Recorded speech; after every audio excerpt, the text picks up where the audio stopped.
The gates of Grimhollow slam shut behind you, like the dull thud of a coffin lid struck and sealed by a heavy mallet. Iron clamors against iron as chains rasp tight. Locks grind home with cruel certainty. Back behind those walls is warmth, firelight, and breath drawn without fear.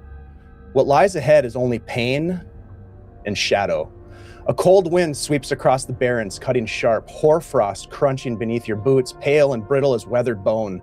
The land stretches outward, empty, colorless, and unforgiving, an expanse of dread that leads towards darker things. Your torches burn, but grudgingly. Their light seems weak here, pushing against the darkness as it pushes back.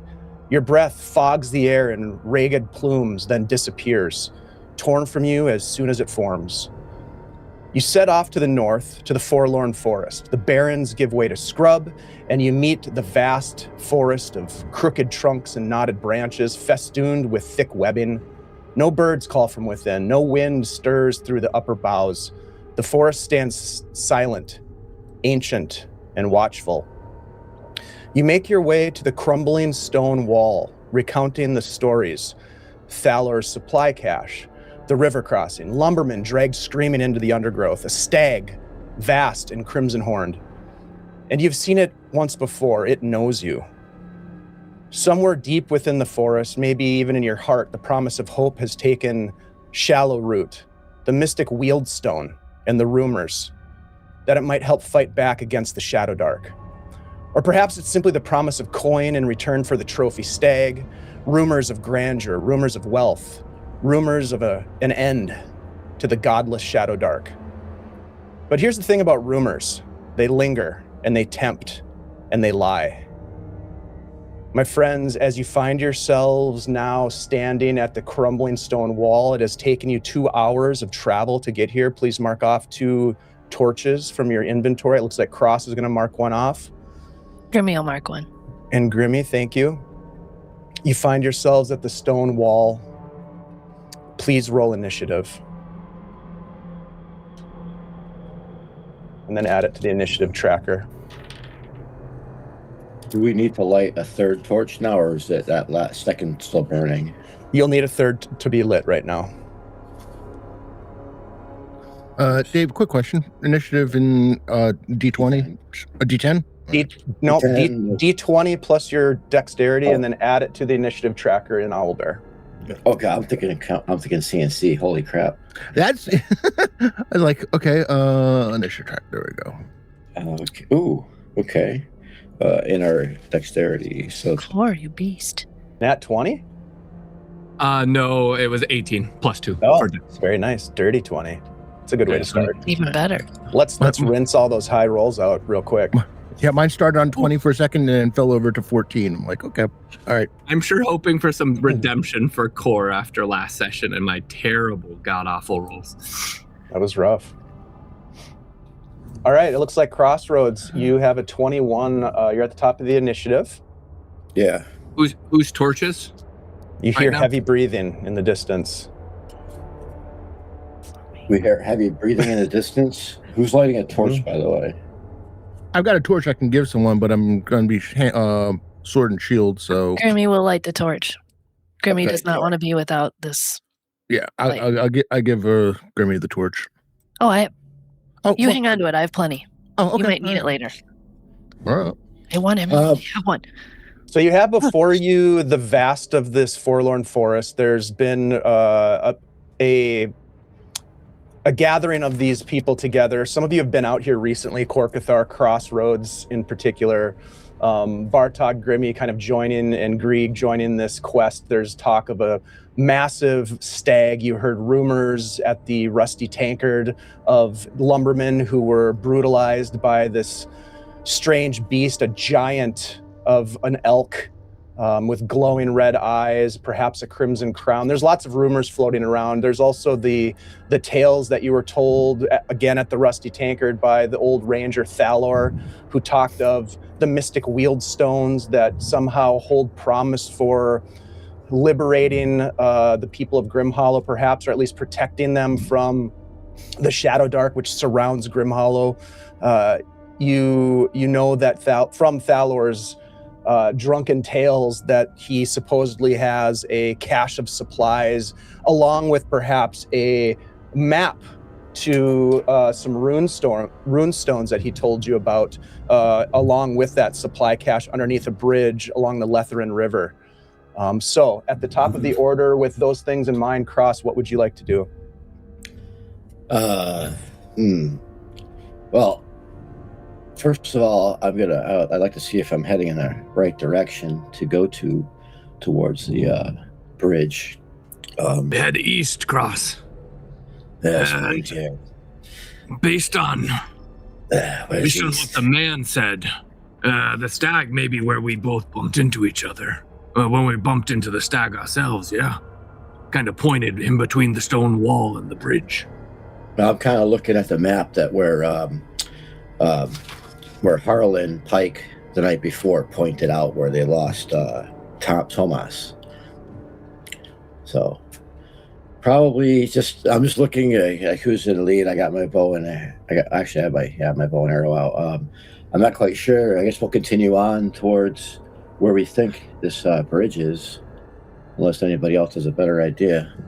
So you're just going to wander, randomly in an easterly direction, or do you want to try to do something to enhance your likelihood of success?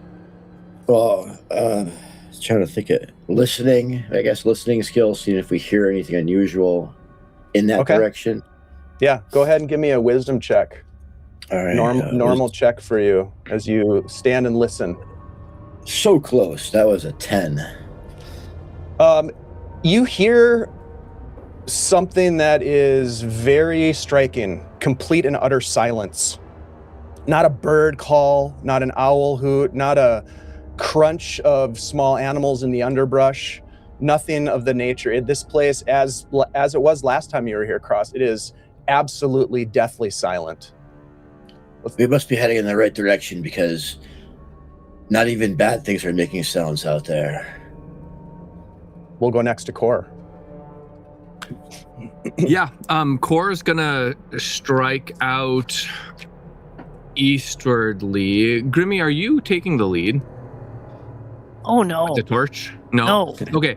Then I'll go right behind you. Okay, Core will take lead, double-handing his bastard sword and using it to cut a path like he did the time before, where the underbrush gets thick or knotted and gnarly. But generally, he's kind of a half-orc of action. So maybe I'll make. You want me to make a wisdom check just to make sure I'm headed eastwardly?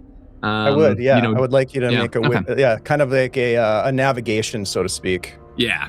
Yeah, it's going to be a normal check as 12. That's a 17 minus 1 for 16.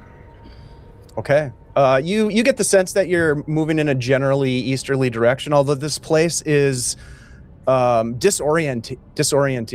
It's dark, of course, the Shadowdark. Your torches illuminate only so far, right? And there's this sort of tension on the edge of this illuminated space that you're in, where the darkness is pushing against the light of the torch, while the light is trying to push back the darkness. You can only see within this 30 or so foot sphere, and the underbrush is thick. You also think back to something that the barmaid Trixie talked about, where things shift within the forest, or at least that's what the rumors say, that things aren't always where they're supposed to be. But with the luck that you've had so far, at least the rock wall was where you thought it would be. Nevertheless, you use your bastard sword to hack through the vines and the branches and make your way east. Let's go. That's a success. Go ahead. Keep your eyes peeled for hoof tracks, big ones. We saw them last time.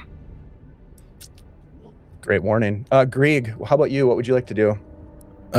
Grieg is not going to let his fellow half-orc wander off too far by himself.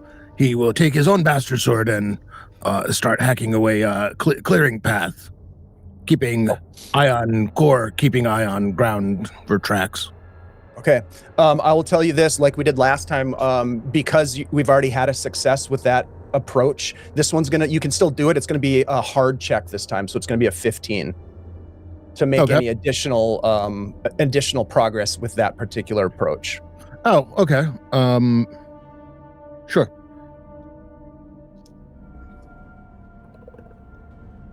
Also a wisdom check. Well, actually, what's the check on this one? Let's call this a strength check. Oh, that's 12 with the total. Okay, so you make a little bit of progress, but it's not appreciable relative to the work that your companion Kor Cathar is already making. Although you have two large half-orcs at the front crashing their way through the underbrush, which is slightly loud. It's fairly loud with all of the sword swings and the crunching of vegetation. So you get the sense that you're not moving stealthily through the forest. Yes, there is. Stealth is not our jam. Maybe one of you might be able to do it. Let's go to Grimmy next, though. Grimmy winces with every sound of like whoosh, whoosh. But she is following, trying to be mindful of keeping the light with everyone. And she sees Kros and I think Bartog are still behind her. And she's like, come on. She would like to the east. The river is to the east of us, correct? That's what we're led to believe.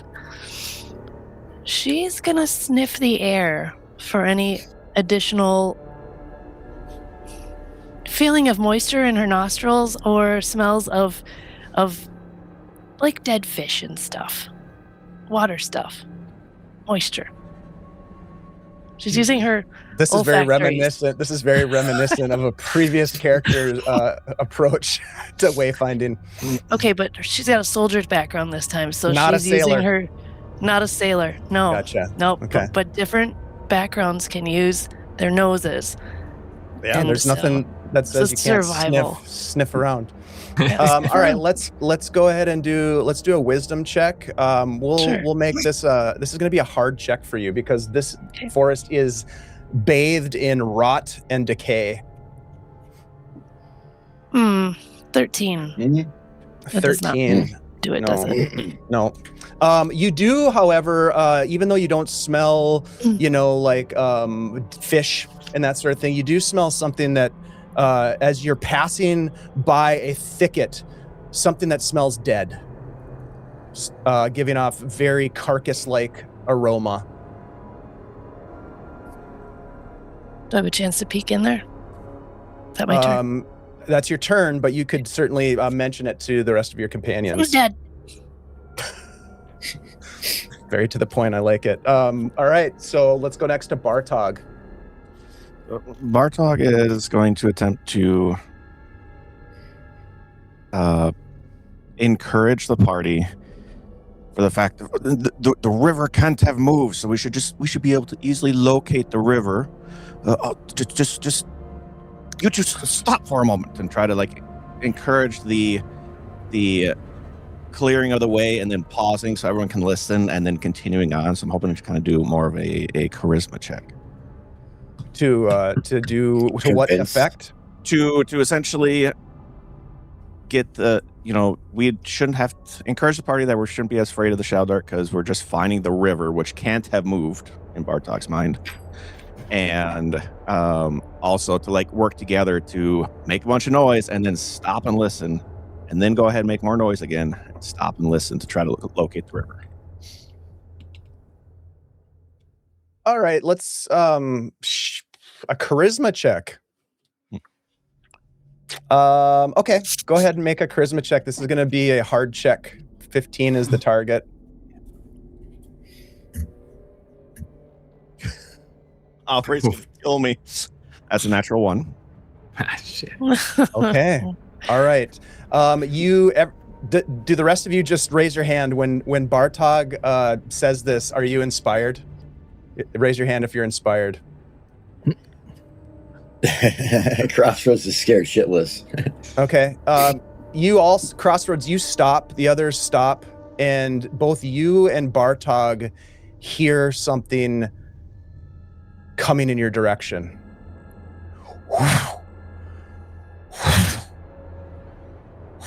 Now the rest of you hear it. It is the sound of flapping of wings above you in the forest. Fucker. Louder.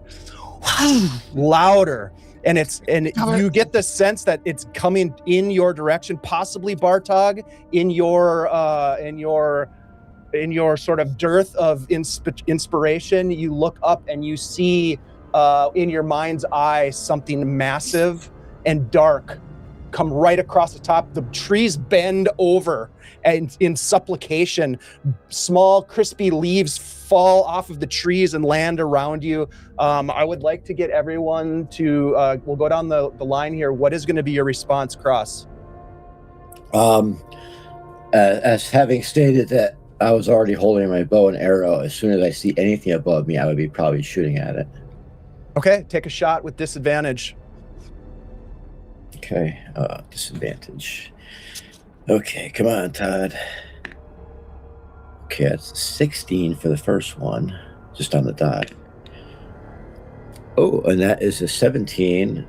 So plus 4 is 21.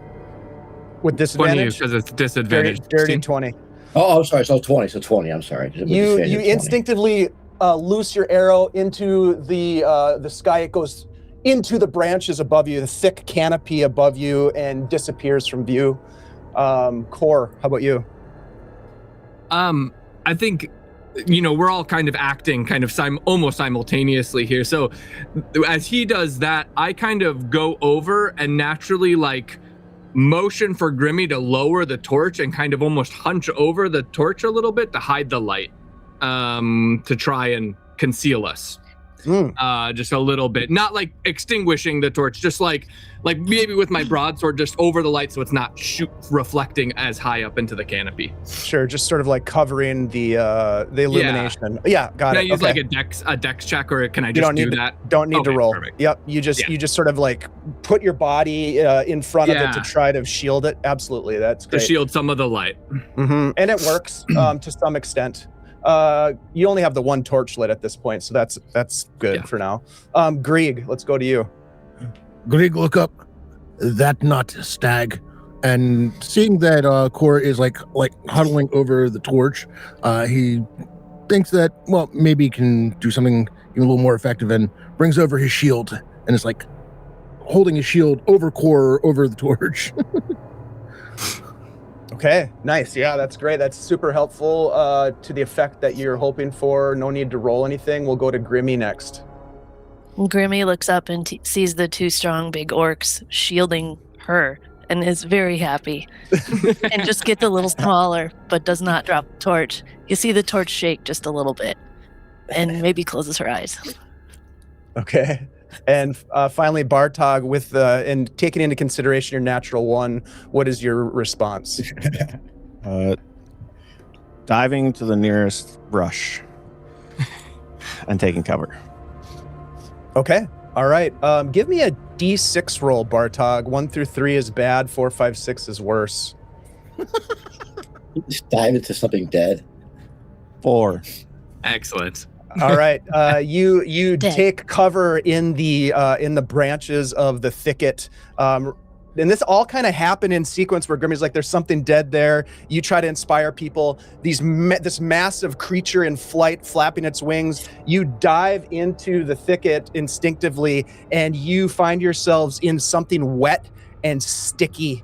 As you look down and you look over, and there is the somewhat decayed remains of a headless individual, torn open. Their entrails strewn apart, and as you kind of can see with the flickering torchlight from Grimmy's torch that's being shielded from above, but shooting out the sides and illuminating the space, you can see that that this individual is headless, and their guts are festooned around on the branches of the thicket around you. What's your quick response as you notice all that? I think I found Tomas. As you take action, you hear the fly past and then start to grow quieter and quieter and quieter as it fades into the distance of the shadow darkness. We'll go back to the top of the order as you have all taken your actions. Kros, what are you doing? Knocking another arrow, I suspect. There was one immediately knocked as soon as I let my arrow loose. And but I do comment saying, I loosed that arrow straight and true. I know I hit it. I didn't hear anything from it though. I mean, that was one of my best shots I've ever taken. To be clear, you don't know that you hit it. Well, You I know, wouldn't- but you wouldn't know I just in my mind I know how straight the arrow Gotcha. went. And I'm You like, get the this sense has to that be- you should have probably hit it, right? If I put under my breath saying, if that thing's got my spear in it, I'm gonna shit. Because there was a creature from a couple sessions ago that I threw my spear at and took off with my magic spear. what is there anything else that you want to do? I'm just trying to, watching all the two twin dwarves as I consider them, because they both are dwarves. They're both carrying the same weapon. I mean orcs. I mean the orcs, yeah. I'm just scanning the sky and listening and waiting for everybody else to get ready to continue moving on. Okay, you hear nothing as the wing beats sort of disappear again. The area goes silent. You might hear the heavy breathing of your companions as their hearts are racing a little bit. And I you check can to make hear sure you hear Bartog in the thicket just say, "I think I found Tomas." Let's go to Kor Cathar next. Kor kind of slowly pulls back, kind of listening tentatively out into hearing the flapping wings go by, and he kind of cautiously pulls back, and then he just kind of smirks at Kros, and he's like, "Oh, you're a fucking ballsy motherfucker." And he walks over, starts to walk over towards Bartog in the bush, kind of seeing his feet sticking out from the thicket, and kind of goes over, just kind of starts to stoop down towards Bartog, to help him out of the thicket and see what he's talking about. Yeah, with the little bit of illumination, you can see that he's covered in viscera, to some extent, and you can also see the booted legs of a corpse, kind of sticking out behind him, somewhat obscured as Bartog kind of like is pulled to the side as you're helping extract him from the thicket. You can see that indeed there's a mutilated body that's laying there. That's one way to find a body, I guess. I start to pull on your leg kind of out of the thicket. Yeah, just keep laughing about it. All right, so Grieg, how about you? Having narrowly perhaps averted some sort of encounter with something really bad, what would you like to do? Grieg suddenly realizes he's the only one standing over Grimmy, and he looks up and I hear nothing now. Silent again. Bartog should find better way to find corpse. Jumping into corpse, not good idea.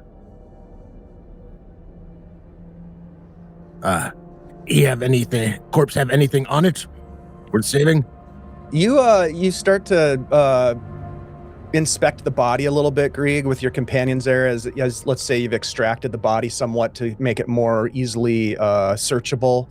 And you see that it is indeed headless. It looks to be clothed in the manner of the lumbermen of Grimhollow.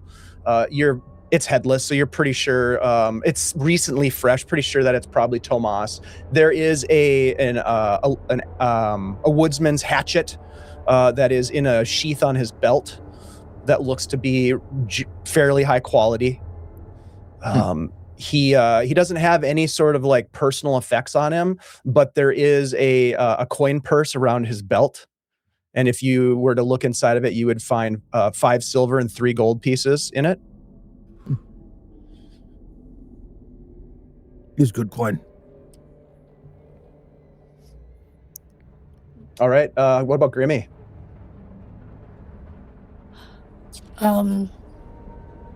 They're all digging around this body. Grimmy is terrified because Grimmy has heard of a lot of people going missing out here. So she is on high alert, still kind of holding the torch down a little bit. I know Grieg is still kind of hulking over it as well. She's just looking around, trying to determine if anything is coming. Okay. Give me a wisdom check, please. Normal 12 is your target. 12. Okay, success. You hear nothing, and you scan with the illumination of your torch trying to keep as best you can a sentry as your companions are preoccupied with inspecting the body of Tomas. And you scan past to the west from where you came, and you scan back to the east. And then, wait, what was that? You scan back to the west, and as you look into the edge of the darkness, you see this glowing apparition. A man stands there, glowing with this sort of like eerie pale blue glow, completely headless. Stands just silent, watching. Grimmy has heard about this. It's Tomas. I point back at the apparition. As the rest of you turn to respond to Grimmy, and you see her pointing, you look in the direction and there's nothing there. Grimmy, you look back and it's gone. Grimmy, no, Tomas is there, and points to where Bartog is basically climbed off of the corpse. It was totally head, no head. Right. Let's go to no head. Bartog Tomas. next. Can I do like I'm really bad at it, but like a medicine check or something? Because like doesn't seem like a stag did this. I would have expected like hoof prints and smashed and maybe horns a little bit, but it doesn't seem right that it's how it's splayed open. So I guess inspect the body, wound marks, stuff like that to see if I can tell what may have done this. Yeah, this will be an intelligence check. Do you have anything in your background or anything like that might help you with this? Because it's going to be hard. Just a mercenary. Okay. So probably not. Okay. All right. Let's go ahead and get an intelligence check. That's a 4. Oh God, you're getting Paul's terrible rolls from last time. Oh yeah, you are. Oof. Okay, here's what you see. You see, I'll describe it again. I've already described part of it. The headless part, the chest cavity and the abdomen are split open. You look and you see that there are, it's like torn. So yeah, it doesn't really add up. Maybe Tomas was gored by the stag, with its mass. You've heard the tale of the massive antlers and sort of like what's the word I'm looking for, but draped with like blood. So possibly gored. You don't see any like trampling, even like around where the body lies. It seems strangely tucked away underneath this area where a stag could not get to. I will say the one thing that is slightly strange is that it almost appears as if something tore it open from the inside. I mean, it doesn't seem to be the work of a stag, so I don't know if that's what we're dealing with. But come now, let's leave them be. And Quick question, Grieg, did you take the hatchet or just the coin? Just the coin. Okay. If nobody takes the hatchet, I'll grab the hatchet off of his side. It is a well-made hatchet, sharp. You take the head sheath off of it, and you can see it's very like he did a nice job of keeping it. And as you kind of maybe like pat some of the pockets around his waistline, you find a whetstone. Ah, nice, perfect. Mm-hmm. Yeah, I'll take that as well. Okay. All right, that was Bartog's turn.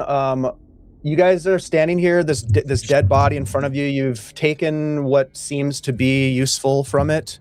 Do you intend to do anything with the body or just leave it behind, or what do you want to do? Nah, that takes time. I try to push it back under the brush. Throw some leaves on it. The ghost. I saw Thomas. Maybe he wants us to bury him. Burying takes time. We got a bridge to make for. Maybe if he says something, we'll come back. We'll hide him under here and we'll know where he is. At least treat the body with some respect. If Grimmy saw his ghost, I'm not going to doubt her. Okay. I break some sticks up and stick them outside the bush that his body is in so that we know where he is.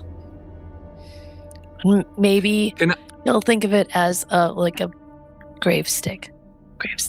Can I make a dex check to just wrap another stick around it like a cross in some way? You could just do that. You don't need to make a roll. Okay. Yeah, you work with I Grimmy help to sort Grimmy. of fashion a little Your grave cross. marker.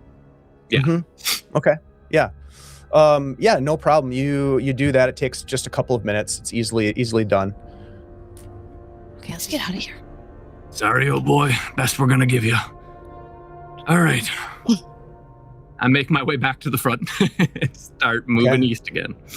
As you start to take your lineup, your marching order, Grimmy, you look back in the direction of where you saw the apparition, and you see that apparition standing there again, and it kneels down. It drops to one knee and touches the ground, and then disappears. Is it by the bush? Did it move up to the bush, or it's is it in the back same in spot? It's in the same spot where you saw it before, which was back in the direction that you guys came from. Okay, so it's still within the sphere of the light. Right, so it like wouldn't right be on the very edge. far for us to go. I saw it again. Can I just run back and see what he did? He touched the ground. It seems important. They say these guys, when they die here, they stay here. Maybe he's trying to tell us something. Yeah. It'd probably get fucking eaten, but whatever. If it's only a minute, I take a It's couple just right there. words. Yeah. Hey, does someone want to come with though? Pretty go with not wander far from light. Okay. We all move It's as a like group. Okay. Yeah. Yeah, we'll shift back as a group. Okay. Grimmy, you go back. You guide them over to where you saw the ghost of Tomas take a knee and touch the ground, and you look down at the spot that he touched, and you can see very plainly obvious. You'd all walked right over the top of it. There are fresh, massive elk tracks that are fresh. Right there, crossing through, and as you hold the torch forward to peer down in the direction that they're going, there is a very distinct game trail through the forest that goes in that direction, which appears to be, if you're assuming you're going east, which we're not totally sure you are, but you're assuming you're going east, that would be kind of like a northeasterly direction. All right. Guess we got a decision to make. We want to hunt down that stag or make for the river? What do y'all think? Well, I've never encountered the stag. I think we should go to the river. That whalestone's really important. Well, this is a fairly clear trail that this beast has made, so hopefully it wouldn't be too difficult to follow it back to this point. I know Core is really curious. We do have a clear path ahead of us instead of trying to find the river. I'd Shit, say you we guys, follow. it sounds like we're following You this think out. we can take it, Kros? Maybe Stag head to river. But they notched 2 arrows into it, right? That Kros is the most seasoned. All right, let's go get us Crimson Elk, or whatever the As long fuck as it is. this Crimson Stag doesn't think I'm seasoned with pepper and salt, I'm good with it. Okay. Okay. Core kind of does some stretches. Graces his sword and here we go. And starts to walk the direction of the hooves. Okay. You are making a decision here to follow this game trail, and it's a tight trail, but you can definitely see as you're moving, branches snapped and broken. You can see a spot where it looks like, do any of you have any backgrounds dealing with hunting or any sort of rangery stuff? I don't think you do, but I don't remember. No, my background's cult initiate, so unless it's we have a tracking down minstrel, escape a cult members. mercenary, cult initiate, and a soldier. Okay, yeah, you see like branches and trunks of trees that have been like rubbed of their bark. You can see that the tracks go through some muddy, wet areas, and you follow it along. Eventually, the path narrowing, and also eventually having to relight torches. So the torch, Grimmy, that you have is about to go out at this point. Grimmy's gonna. Last one up. Do you think I should light a lantern just in case, like we can control the light better if that thing comes flying overhead again? I was going to suggest that I knew one of us carried a lantern and some oil. Oh yeah, it's Grimmy. Maybe we just I'll light it. we'll burn one oil and we'll see where we go from there. Okay. Grimmy wise. Thank you. Grimmy, self-preservation. Save at least one oil if we need it to use it as a fire. Okay, well, I have two. Yeah, Grimmy's good at that. I kind of smirk back at Grimmy. Experience. All back. All right, so Crossroads. you continue forward with the. Sorry, go ahead, Jeff. I was going to say at this point, if she's getting a lantern out, I'm knocking an arrow because, yeah. Okay. I'm gonna walk arm. You guys continue on. What's the marching order here? You've got Korkathar in front with Grimmy behind carrying the lantern. What else do we have? Grieg will be up near the front as well. Okay, Grieg.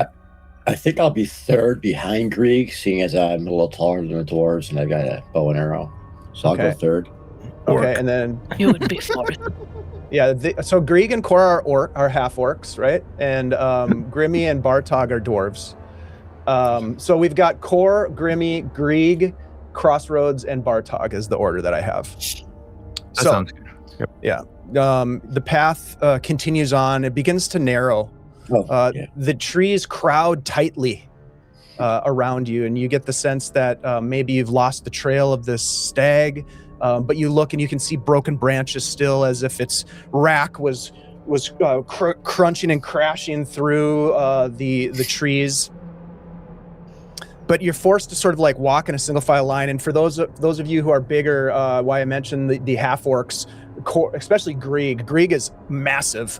Kor, you're large as well, but you're starting to feel like the branches sort of like pulling on your cloak, kind of like grasping almost onto your clothing as you're walking through the bramble, as it were. But then without warning, the forest opens up into this sort of shallow, dimly lit clearing. You come to the edge of it as the illumination of your lantern begins to illuminate in front of you, and you can see that there is the two illuminated spaces kind of connect. There is this sort of strange, sickly green glow up ahead. I think instinctively, Korkathar, you probably stop when you notice this ahead of you. And so we'll go back to you guys. Kor, we'll start with you. We're going to go, instead of initiative order, I'm going to go down the line of the marching order. So Kor, what are you going to do at the front of the marching order? Yeah, Kor kind of stops and he like raises up his hand. And he's like, Grimmy, you see that? And he kind of points towards the glowing green light out in front of us. Just making sure, since Grimmy saw a ghost, maybe I'm just seeing this, myself. Grimmy, you kind of peer around the side of this half orc in front of you, and you can see that there is this sort of like green glow coming from the forest opening ahead. Oh, I hate to say it, but I see it too. I always thought seeing light out in the permanent darkness would be a comfort. I no longer feel that way. I take like a couple steps further into the clearing, kind of readying my broadsword and allowing passage for the rest of the party off of like the thin trail to kind of filter out into the space. Just kind of looking around. Do I see any tracks? Can I make like a wisdom check to see if I see any tracks moving into this sort of opening, this glade area? Absolutely. Go ahead and make it. It's going to be a normal check, 12 wisdom. Nah, that's an 8. Okay. You look down, you don't see any tracks. You step over a down tree, and really what you see is something more interesting than tracks. You see the ground carpeted, almost intentionally carpeted with dead flowers at your feet as you step over this log, almost as if crossing the threshold into some sort of a strange ceremonial space.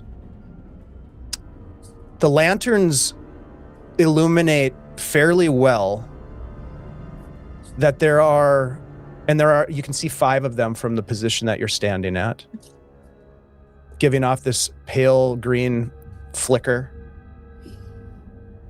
The scent of rot clings to the air. And the most important thing is at the center of this little glade, you see a mound. It's hard to make out from the distance that you're at, but you see a mound of flowers, perhaps, branches, and there's something on top of it. But again, from your distance, it's too hard to make out. We'll go to Grimmy next. Grimmy, you're next in the order. Can I clarify something, Dave? The glow, you said there's like 5 glows. Can we make out what that glow is coming from? Is it like rocks? Is it like a plant? Do we know? Or is it just kind of like floating there? There are 5 distinct sources, but it's unclear what they are. Okay, thank you. Yep. Grimmy? Grimmy will step off of the trail just like Core did, but to the other side to let others filter out. She's going to also set down the lantern for a moment and just get close to the ground and examine the flowers and see if there's anything else of note on the tree that fell. Okay. Go ahead and give me a wisdom check. This will be a normal check for you. Nope, that's a 2. Oh. Pretty flowers though. They're pretty. They're dead. Pretty dead. There's various kinds of flowers. They do seem as though they were almost intentionally placed, and it's almost like a blanket of flowers that have been placed on the ground. And you can see ahead all of the things that I mentioned for Korkathar with the glowing 5 glowing beacons, so to speak, and this mound at the center. We'll go to Grieg next.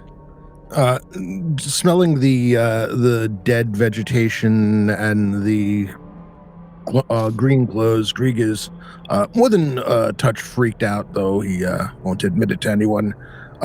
He's scanning. His eyes are basically going everywhere. So he's like listening and trying to find where the danger is going to come from, because everything about this feels wrong.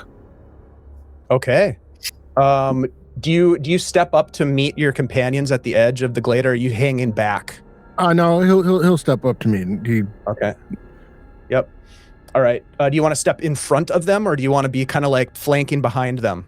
Flanking behind him. He has no interest in going near the dead flowers. Okay. So you walk up and you intentionally, behind Grimmy, you intentionally stay behind this downed log that the two of them, Korkathar and Grimmy, have stepped over onto this blanket of flowers, but you hang back and give me a wisdom check. This will be a normal check for you. Mm-hmm. Oh, that's nice. That's a 13. Okay, that's a success. You see all the things that I've mentioned with the glowing, the sources of a pale green glow, the flowers as you look down. But you make out from your height and your vantage point, you can see that this mound at the center of this glade, it looks as though there is someone laying on top of it. There may be a body or someone sleeping on mound. Not sure. Not sure. Dead, live. What? Just there's something up there. You whisper this warning to your companions. Crossroads, you're next in the marching order. What are you doing? Do you cross the threshold of the log? Do you hang back? What do you want to do? Kros is actually going to step forward, but he's going to he's going to walk up next to where Grieg is, and he's going to actually step up onto the log, looking in, and he's actually going to try to remember. He knows there's been rumors, a lot of things being talked about, and he knows there was a rumor about a clearing or some sort of meadow area that may have had those standing stones or something in it. Oh, yeah. And I'm trying to remember, like, if this is possibly, this could be it, where those stones. Yeah, I know there was- Crossroads had conversations with Thalor, I believe, at the Rusty Tankard about this very mission, because this isn't your first time out here in the Forlorn trying to uncover the mystery of the Mystic Wieldstone. And I would say that you know that Thalor had spoken of these rune stones. And that's what the map is that he has stashed with his supply cache. That is a map to a glade or a spot where these rune stones are located. And he was trying to, perhaps with the help of others, you don't quite recall, but he was trying to sort of like figure out how they could be used. And he thought there was a connection between these rune stones and this Mystic Wieldstone, which, if you also recall from that conversation, Kros, Thalor talked about how sometimes the Mystic Wieldstone is in one space and sometimes it's gone. And so this is kind of like triggering that memory of what Trixie had said about these rumors that things move about. You think that perhaps they're connected, but go ahead and give me an intelligence check. All right, not my best ability. This is going to be a normal check. All right. And -2 gives me a 13. 13. Okay, that's a success. You also recall from the conversation that that there were three rune stones that had strange sigils upon their surface. I'm kind of but as I'm remembering all this, I'm kind of like whispering it kind of to like those around me, kind of like I'm not trance-like, but like you know how people remember things and they're just kind of talking to themselves about it to verify that they remembered it. So anyone that's within distance, or it's probably pretty quiet, can hear me reiterating all of this information I gleaned from Thalor and around town. I get the sense that you guys are probably like at this log, the five of you, and we'll get to Bartog in just a second, but you guys are like having this sort of like hushed, whispered conversation while you're looking out at this very suspicious, strange place that you've just happened to encounter in one of the most dangerous places that you can imagine being put at this moment. Let's go to Bartog next. Bartog, your companions, Korkathar and Grimmy have moved into, at least on the edge of this glade, beyond this sort of threshold-like fallen tree. Crossroads stands on top of the tree and is talking about, is whispering to Grieg and the others about these conversations he had with this ranger Thalor, which I'm not sure if Bartog has talked to Thalor, but maybe. And then Grieg is also talking about how he believes there's somebody on that mound out in the middle. What do you want to do, Bartog?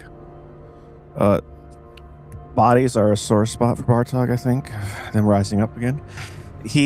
Bartog will actually try to, I want to stay in the tree line and try to hide, but like circle a little bit. So I am trying to really get apart from the party a few feet and hide so that I could attempt a, backstab if something were to go wrong type thing. So pulling out the bow and being ready. Okay. All right. Give me a dex check normal to hide. Actually, you get advantage on this, I think, as a thief. As a thief, right? Yeah, thieves get advantage on, like... I know I'm trained. That's all I know. Training minus. Yeah, that means that you get advantage, I think, in the book. Yeah. Advantage with climbing, sneaking, hiding, disguises, disabling traps, picking pockets. Yep. 17 to hide. 17. Okay. You feel pretty well hidden. You are underneath this tree, and you're being very, very intentional about not letting the branches sort of like grab onto your gear, sort of weaseling your way as best you can towards the trunk of this old sort of gnarled oak, what appears to be an oak tree. You are also being extremely careful not to step on any branches or leaves, on doing your best to stand on rocks and that sort of thing. And you sort of disappear into at the base of this tree while your companions are gazing upon the space. I am going to illuminate a map here. Grimmy has a lantern going. Are lanterns more than 30 feet? Are lanterns They like are. They're 60? 60. Nice. That's amazing. And it's currently wide open. So Yep. Oh, here we are. Okay. So this is what you see. I see. Okay. We'll go to the top of the order now. Crossroads, it's your turn. What would you like to do? You're muted, Jeff. Crossroads is waiting for his owlbear to load up, but he's going to step off of the down tree he was standing on. He's going to move maybe like 15 feet further in, looking at where someone had said he sees a body up on a hillock. It doesn't appear to be a hillock. It looks like it's a mound. And as you take a couple of steps forward, Grimmy and Core, as you're standing there, you watch Kros as he's stepping forward, and you can see each of his footfalls as he moves forward, steps on these flowers. And as he lifts his foot, the flowers are gone beneath his footprints, as if he's leaving a trail of some kind. It doesn't seem natural. Core, as he kind of moves forward, Core in a hushed voice is like, Kros, your tracks. And then he kind of pauses. Well, I'll wait until my turn for the rest. It of is your turn, actually. Oh, it is. Okay. Yep. Core is like, he won't move quite yet, but I'll say, Kros, I don't know much about this stuff. But what do you know about druids? What if the stag ain't a stag? Some sort of nature magic user. I kind of motion towards the hillock. Trail gets smaller. I don't know, my mom used to tell me about stories, witches in the woods and like. And I'll actually slowly make my way up to Kros. Okay. All right. Let's go to Grieg next. Grieg, you watch as your companions begin to move forward. You should be able to move your token, Paul, to where you want to place it. Oh, I can. Okay. Cool. Yep. Yeah, I'll kind of come up on this other side of him. Grieg I acknowledge Core. Audibly sighs. I guess we're doing this. And with that, he steps over against his better judgment and starts following Core, who's following Kros. Okay. Grimmy, you watch as your companions begin to move forward in a tight group, and as they pick their feet up walking through the space, the flowers that were laid out on the ground beneath their feet are just, it's like they disappeared, leaving these very distinct footprints. By the way, for what it's worth, Grieg sees if he sees that the footprints have left no flowers in their wake, he's going to try to step into spots, sort of like a hide their numbers type thing. Yeah, you do notice that because you're following right behind Korkathar and Crossroads. He's not going to step on any dead flowers if he can avoid it. I mean, his feet are a little larger. Big feet. He has big feet. So his footprints sort of like span a little bit larger than, say, certainly Crossroads. I'm not sure how big Korkathar's feet are, but you do the best you can. Yeah. Core's a bit more of a lithe orc. He's a bit more dexterous, a bit more lanky and thinner than Grieg is for sure. Yeah, these guys are big boys though. Look at them. These guys are huge. Yeah. Big boys, scary. All right, Grieg, yeah, you're able to mostly do what your intention is. But again, your feet are pretty large. Let's go to Grimmy next. Again, Grimmy, you see these footprints showcasing themselves on this very intricately placed bed of flowers. Yeah, Grimmy sees that and she picks up her own feet a couple of times and looks underneath them, and like I'm assuming it does the same thing. Mm-hmm. So there's like she kind of panics a little bit and does a couple of steps. So you see a bunch of little tiny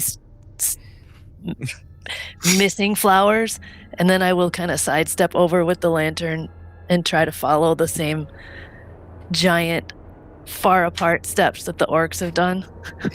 So Okay. Where's my steps? For small. That's easier. So you're able to quite easily hide your footprints inside of their spots where they've stepped, no problem. Go ahead and place yourself where you'd like to be. And the torch it's 30 radius, right? I think you have a lantern though, correct? Oh, sorry, yeah, lantern. The lantern it's 60 diameter. Yep. Okay, Correct. so if I go here with my lantern, I know, I'm pretty sure I don't see Bartog anywhere, but I know he's kind of shifty and covered with intestines, so he's probably hiding in bushes, kind of close. So you're not sure where he is, but you hope that you know where that he knows what to do. That he's not in the dark. Yeah. Actually, if I followed in their footsteps, I would probably end up back here. There you go. Yeah. Okay. Yeah, you don't know where Bartog is, so just keep that in mind. Okay, so speaking of Bartog, let's go to Bartog. Bartog, what are you doing? Am I able to shift a little bit and get closer to the clearing and reach any of the flowers from my cover, or is there I'd have to leave cover in order to get to any of the flowers? You could get to the flowers, and what I would do is I would have you roll another dexterity check to try to maintain your hide, your hidden status. Great. I'm gonna try to do that. I want to move a little bit closer to the clearing, and my goal is to reach out and try to pick up a flower to inspect it. Okay. Yeah, this is going to be a harder check, so I'll call it a hard check, but it will be with advantage because you're a thief. You are trying to stay hidden while also getting into the clearing enough to recover some of the flowers. So I rolled an 30, 20, and a 10, so it should be a dirty 20 with the advantage to sneak. There we go. All right. Yeah, you feel like you're still fairly hidden. None of your companions have noticed you, at least, and you can reach down and pick up some of the flower petals. Yeah, I'm trying to pick up a flower or two and do they disappear in my hand type thing? It's odd that the flowers are disappearing, so I just want to see if it's a touch-based thing. If I can actually pick them up, that tells me something.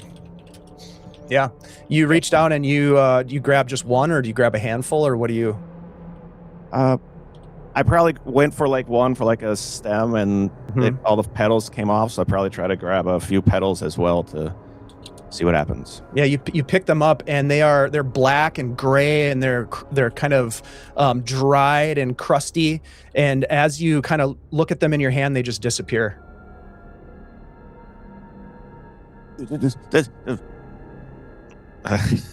You hear a stuttering from the trees. A little bit of panic, but I'm not going to say too much because I'm obviously trying to hide. So I'll just, yeah. That's amazing. All right, so as you are gazing upon this space, being very careful and keeping your distance, you can all now see that indeed this mound at the center of this clearing here, which also appears to be sort of central to these 5 sources of light, appears to have a individual resting upon it. It appears to be a bed of branches and flowers. It's hard to tell much else from the distance that you're at. You'd have to get closer to kind of get a better idea of what's going on there. But you can see from your distance now that there are these the source of the illumination, this sort of pale green sickly light, are what appear to be lanterns that are glowing with some sort of unnatural flame. Top of the order, Kros. I'm going to move a bit more forward, but I'm not going to cross that kind of imaginary circle of light. Yeah, I'm thinking wizards with magic circles and stuff like that. So I don't want to cross. I just want to get closer. Maybe I'll stand over here next to that light, that lantern, but not crossing that kind of plane, a circle. Okay. And I was looking at the lantern, seeing exactly what it is. Okay, so the lantern, it looks fairly ornate, and it is sitting, again, it's glowing with this very unnatural looking green flame. And then it is also set upon a rock cairn. So there's a small little rock pile, and the lantern is sitting atop that rock pile. There's no runes on it or anything like that, are there? Not that you can see. All right. And that's just it. That's my turn, and I'm going to turn my focus back over to the body in the middle. That's it. That's my turn. Okay. All right. Korkathar. Yeah, Korkathar moves up, following kind of just right next to, and in equally as in front as Kros. Except he kind of notices Kros analyzing the light and would assume a whisper or whatnot. Kor is going to try and delicately step, essentially like tiptoeing, trying to make as little sound as possible and trying to limit the size of his footsteps through this area. I'm more than happy to make a dex save if need be, or a dex check. But what I want to do though is focus my attention on the body. I want to see, like, do I see like breathing? Is like the am I close enough here at this range with the green light that I can see the body? Like, is it sleeping or is it dead? Is essentially what I want to check for. Sure. Being absolutely. wanted, I killed a man. I'm used to dead bodies, so maybe it ties into my background or not. Yeah. So I will say that you're able to tiptoe as best you can. Again, still leaving a track, maybe just not the full imprint of your foot. Give me a wisdom check as you attempt to sort of make some sense of this individual laying atop the mound of flowers. That's a 15 minus 1 to 14. Okay, so that was a normal check of 12. So you can tell from the distance that you're at that it is a mostly it appears to be a skeletal corpse. It is covered with some spider webs. It looks like perhaps it's been there for quite a while. It has some sort of tattered garment that seems to be draped upon it, maybe a funeral gown of some kind. A little bit of like jerkied, leathery skin kind of pulled taut across the skull, but it does not. There's no movement at all. So I'll just essentially relay that, like, Ross, whatever's on there ain't alive. At least not yet. Definitely dead. I'm just afraid to step past these lights. Yeah, wish we had a wizard. Someone knows stuff about this. Shit. that's my turn. All right, Grieg. Grieg is going to step up to the other lantern that's nearby. Seeing the five of them placed around, seemingly around the mountain that way. He's going to examine. You said it was a little cairn that this thing is sitting on. With his cult initiate background, this seems very ceremonial. He's going to examine the cairn, see if there's like any markings or anything to note what, if there's any ceremonial stuff or any sign of like any incantation placed on this thing. This is feeling a little culty to Grieg, is what I'm hearing. Yeah. It's, Hella culty. I mean, whatever it is, he's presuming that whatever is up there did not go and place itself on a mound and, light 5 mysterious green glowing lanterns, and then give me an intelligence check. But because you're calling into your background, we're going to make it an easy check. So the target is a 9. And weirdly enough, Grieg is actually kind of intelligent. Hell yeah. And I with my bonus I rolled a 10. Okay, so that's enough. You this is feeling, as Grimmy whispered, hella culty. And you kneel down at this cairn in front of you, and you examine the lantern. You examine the green light that's glowing from within. This is definitely arcane in nature. There's something very strange about this. There doesn't even appear to be a reservoir for oil inside of this lantern. It's almost like a glass globe. It's a sphere almost that it does have some iron parts that kind of hold it together. It does look like it was fashioned by something or somebody, but there is no source of the flame other than the flame itself.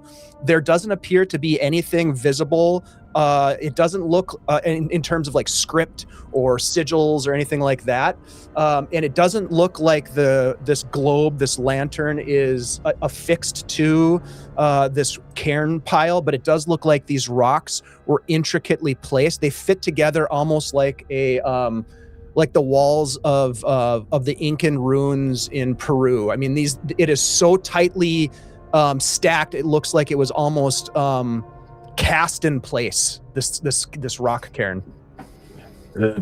We should not be here. We should not touch this. Should not disturb. It's powerful. Some good instincts. Powerful magic's here. With that, we'll go to Grimmy.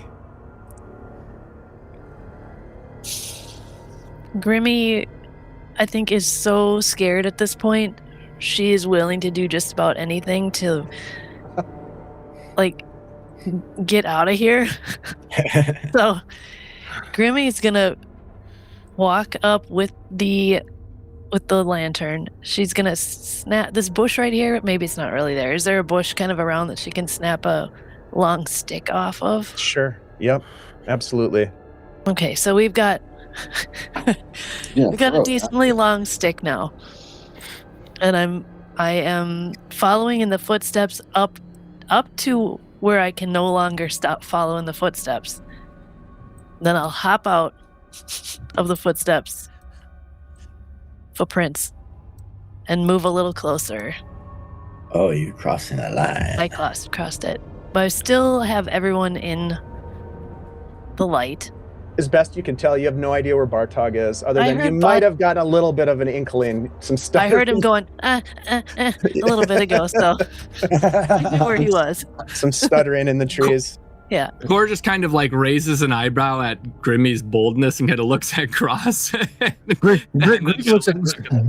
Grieg looks at Grimmy in horror, wondering if he had accidentally said what he said in Orcish instead of common.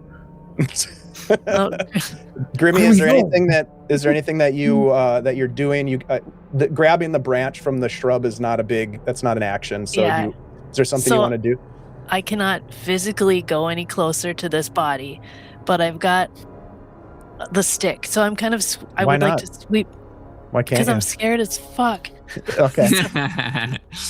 I can't be the first one, but I am sweeping the stick down on the dead flowers in front of me, seeing if anything happens, like in front of me and towards the body.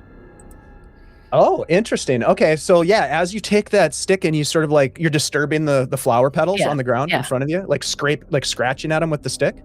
And as you do that and expose bare ground, it's almost like it's like waving a stick in a stream of water or a lake.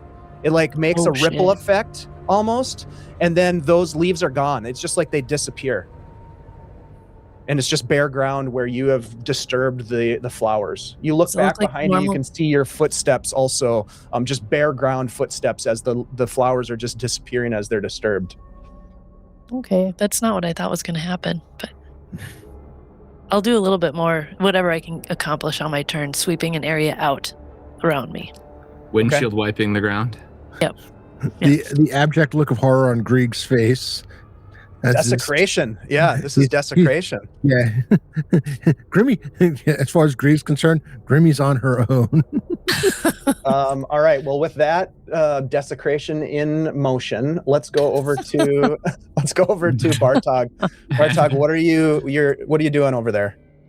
I want to circle the clearing more and see if we can, if there's any pickup of like that game trail or hoof trail, or essentially see what other trails they are, kind of keep circling about the clearing, trying to stay hidden, still at that in the woods edge, but also definitely staying in the light. Okay, give me a dex roll with advantage for staying hidden. 12. Okay. Well, that's what you needed, a normal check. Okay, so you again, you don't know if you're hidden, but you feel like you've got a good hiding spot, right? And yeah, just kind of continuing on, seeing if there are more entrances to the clearing. Do I see other paths through the dead flowers from like the other side that we couldn't see before? Like, obviously I can't get that far, but that's what I'm looking for. Okay, yeah, you carefully make your way along the edge of the tree line, seeing your companions moving forward, Grimmy scratching through the flowers towards the center of the space. You look down and you as you get to about right where you are there, you can see in front of you massive tracks that look exactly like the elk tracks that you saw not mere minutes before entering this glade. They appear to be fresh stag tracks. And that's when you hear from sort of up ahead this snort. And all of you instinctively look forward. And a couple of things happen here. First of all, the lights of the lanterns extinguish.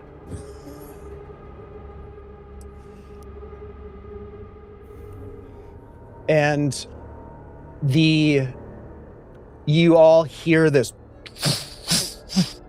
as if something is marching with heavy footfalls towards the space.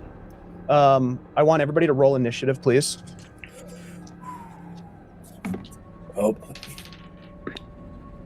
Okay. Desecrator. I'm Desecrator. That's a hell of a roll, Core. Desecrator. Say it like there's just one of us. We've all done it. We've all been there.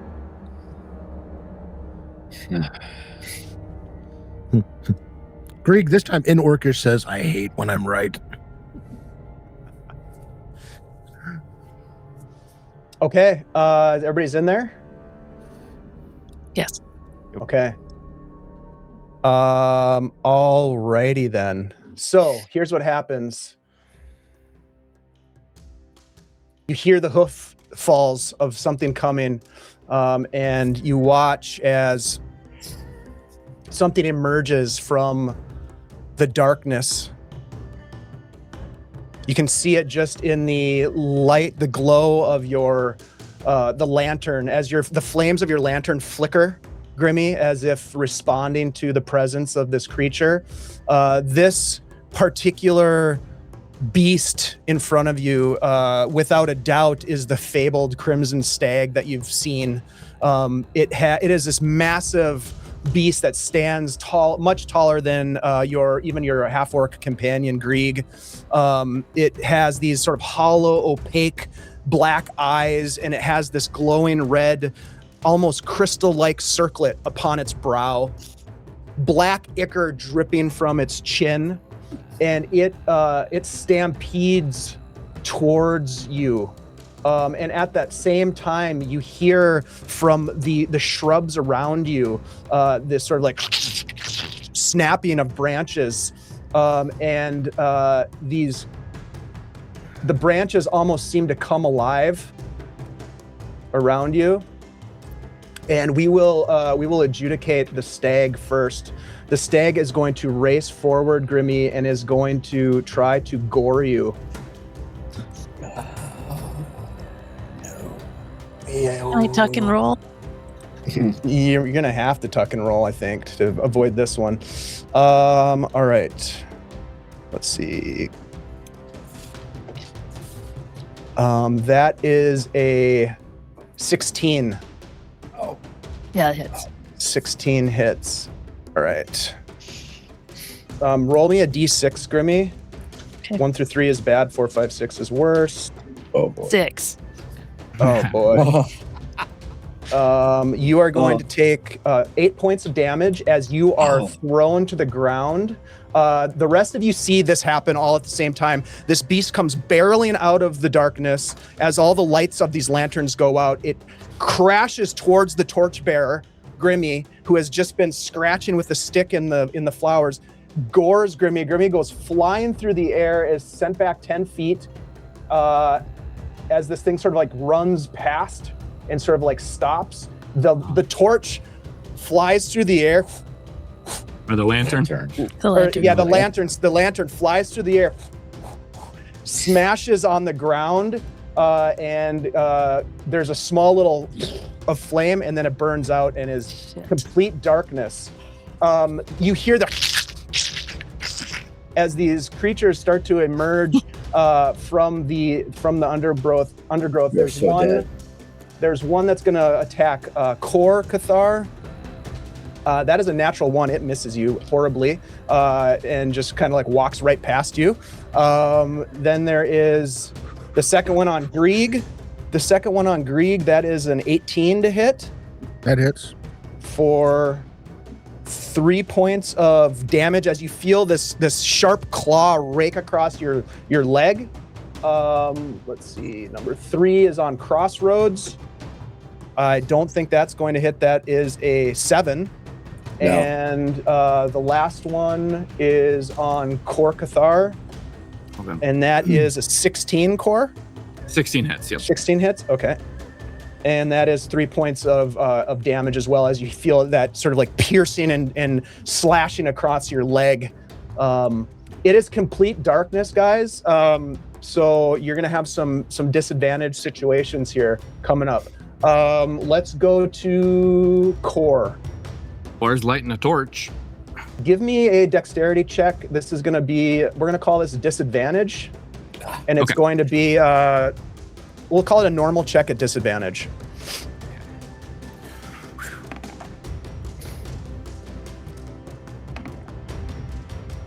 That is 8 plus 3 because of grit, so that's 11.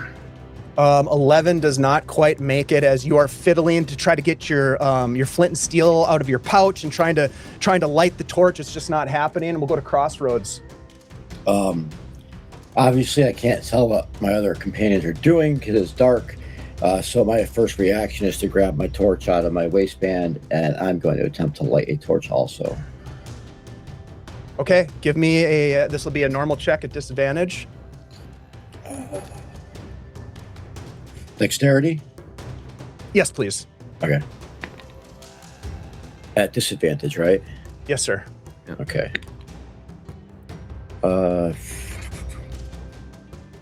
With disadvantage, that would be a 14. Okay, that's a success. Crossroads, you fire up a torch and look around. Complete darkness outside of the light of your torch as it is lit. That is your turn. We'll go to Grieg. Grieg, the torch fires up. You hear that wonderful sound of flame, and you look about. What would you like to do?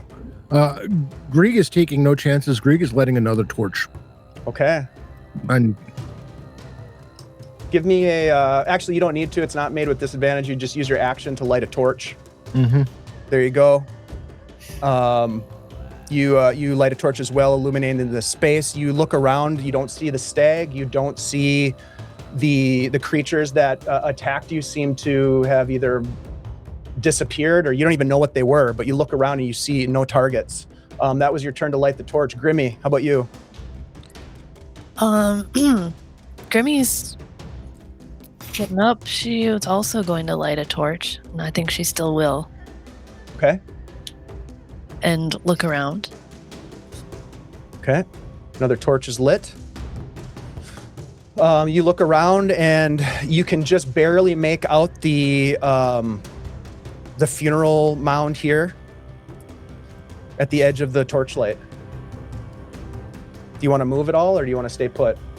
I'm gonna move closer to Grieg. I was gonna say, because if you were moving away from Greek, Greek was going to reach out and touch someone. Yeah, just nope. No. You stay here. All right, Bartog, let's go to you. You're out in the darkness. You kind of saw everything go down that happened just a moment ago, and you are now find yourself in the darkness on the edge of the light. You can hear sort of these whispers coming from the darkness around you. Bartog's going to quick jump out of the brush and kind of start panting a little bit and looking back and you know, still holding the short bow and look about and where'd they go? Where'd they go? But really nothing special on his turn, I guess. Look about, see if I can. Yeah, give me a wisdom check. We'll call it normal. Oh, 14. 14. You can see at the feet of your companions that there are little piles of twigs that are just sort of piled there next to Crossroads, next to Korkathar in particular. Seems weird. They're just little piles, little mounds of twigs. At this moment,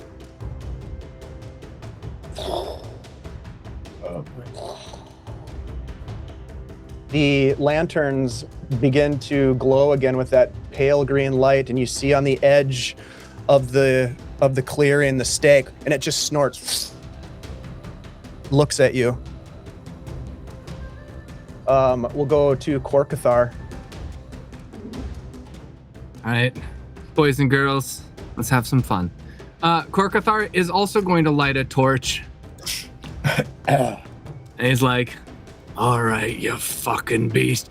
And he is running and plunging that torch because he sure loves to set things on fire. And he is thrusting it into the corpse and burial mound to set that whole mound on fire. Oh, yeah. And just holding Bastard Sword in one hand, shoves it into the mound to set it afire, and just stares up, looks up at the Crimson Stag with a smirk on his face. Go ahead and give me a dexterity check, and we'll call it normal check. That's 12 plus 3 with grit for 15. Okay. A grit does not apply.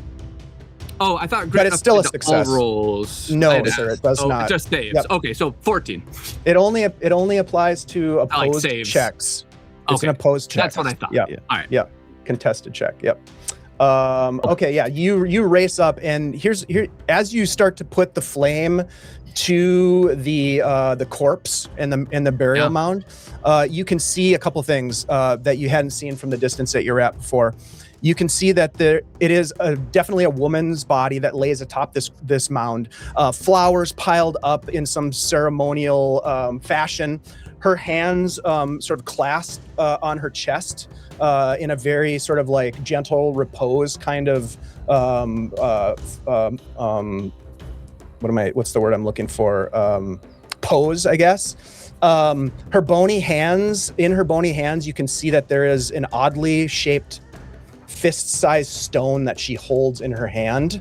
And she has some sort of a chain around her neck with a pendant that is sort of like on her sternum, just sort of like presented on her sternum. Looks to be maybe silver or some other sort of similar metal.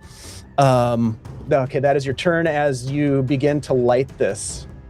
Does it light, I guess, is my question. Do I see like the kindling of the mound actually taking, or is it? If you intend to plunge a torch into it, then it will begin to burn if that's what you want to do. Yeah. Yep. Mm-hmm. Okay. All right. So it begins to burn. You watch this happen. Crossroads, what are you doing? Crossroads, after he's gotten his torch lit, he sees Kor just crazily charging towards the center of the mound. I'm going to take my torch and I'm going to look at the lantern that just relit next to me. Is it possible that I can take my torch and place it inside of this? Is this open on top? Like, is it like a vessel I can put the torch into to hold the torch? It looks to be kind of like a globe, so it's sort of like intact globe. It doesn't look like there's any like mechanism to open it or anything like that. All right. I wasn't sure if it was open top or not, so it's a globe. All right, I got you. In that case, yeah, I'm just gonna draw my sword and stare at the stag. And just wonder, I'm waiting to see what happens with Core doing what he's doing, but I got my sword in my hand and I'm eyeballing that stag. That's it. I'm not moving. Actually, if anything, I'll move over towards Grimmy. See if she's okay. Okay. Oh, and by the way, as I'm doing that, I'm kicking that pile of sticks at my feet. I'm just going to kick it as I'm walking. Noted. Okay. Grieg. Grieg wonders why everyone is so much in a rush to die. He's got a hand on Grimmy's shoulders, and is like backing up away from the camp. he warned. He said, "Powerful magics, stag, whatever that is. No. All wrong. No, do this." And he's backing away, and he's keeping his torch lit. Out and about, just showing I am not the problem here.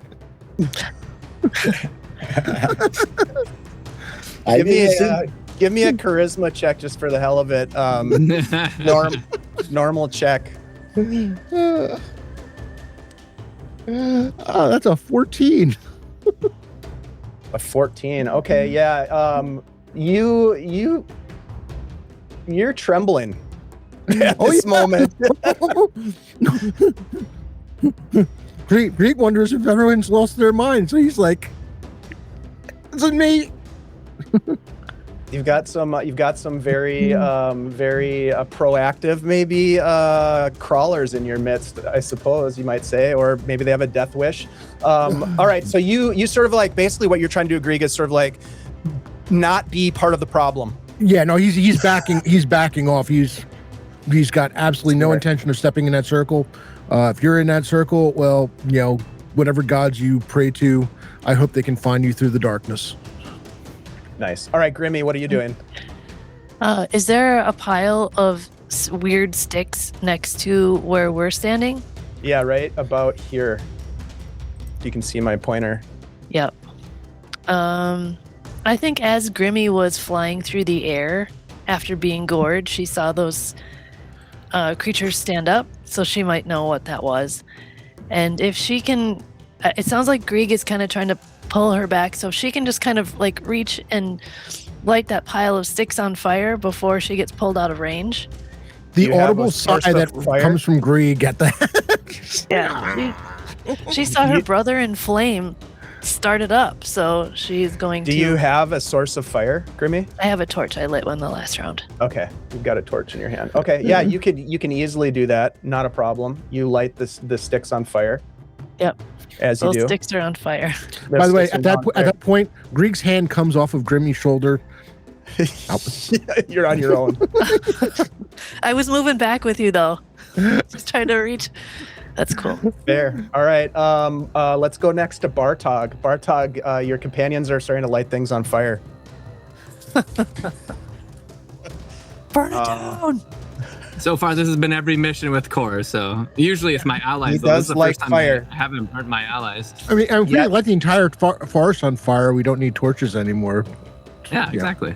We heard like light. something say desecrator, and then attacked Grimmy, or like did the stag say it? You was heard it? Grieg, wasn't it? That was us. Oh, that was just us. No, you heard it. Seeing Disembodied voice in the Shadowdark. Absolutely. seeing the body start to light up in Core in their Bartog, like it was like a really heavy sigh, and shoots at the stag. Okay. Oh, There we go. We got another brave one amongst us. Brave, huh? Force the hand. All right. Everything's Take a shot. Take a shot. Natural 20. woo! Natural 20. All right. So you can either double the damage or double the dice. Totally your call. Just let me know ahead of time. I'll double the damage, even though it's going to be it's only a D4 roll, 4 points of damage. Hey, so 8 or Okay. 4? No. Roll the 2. Double Gotcha. the 4. Yeah. Okay. Yeah. It takes it hits the stag sort of like right in the shoulder. It doesn't seem to even flinch or take note of you. I mean, you're definitely exposed. You're not hidden anymore because you came running out. But it doesn't seem to like really care much about you. It seems to be fairly focused on Korkathar and what's going on with the fire.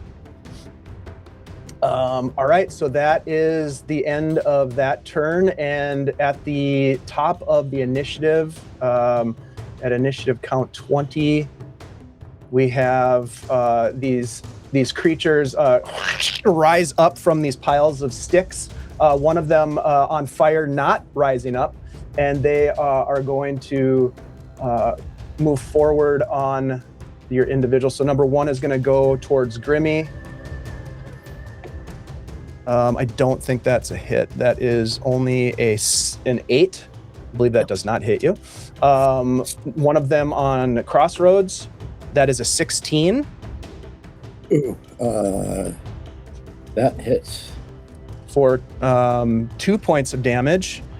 And Korkathar, one comes up behind you as you're focused on the torch lighting. I'm going to give it advantage because you don't see it coming. That's going to be a 16. That hits. For 1 point of damage as you feel a piercing pain in your leg.